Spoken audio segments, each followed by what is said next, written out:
Hi guys, welcome back on Tech Aid. We are providing you practical solutions to your problems, whether it's a simple hack or a step-by-step guide. We have got you covered. In this video, I will gonna show you that how to see your Discord password. First of all, you can open the Discord application. I can already open the app. After opening the app, you can just simply go to the U icon at the bottom right corner of the screen, and here you can now tap on settings at the top right corner of the screen. After this, you can just simply scroll down, and here you can log out to your Discord account. After logout, you can just simply log in back. You can enter your email, or if you forget your password, you can just simply tap on forgot password, and after this the Discord team will send the link to your email to reset your password.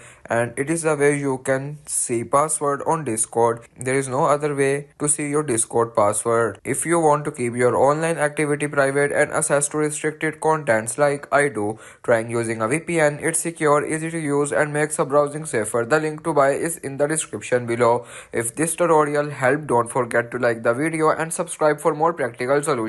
Got questions or need extra help, drop a comment below and we will be happy to assist. See you in the next one. Thanks for watching.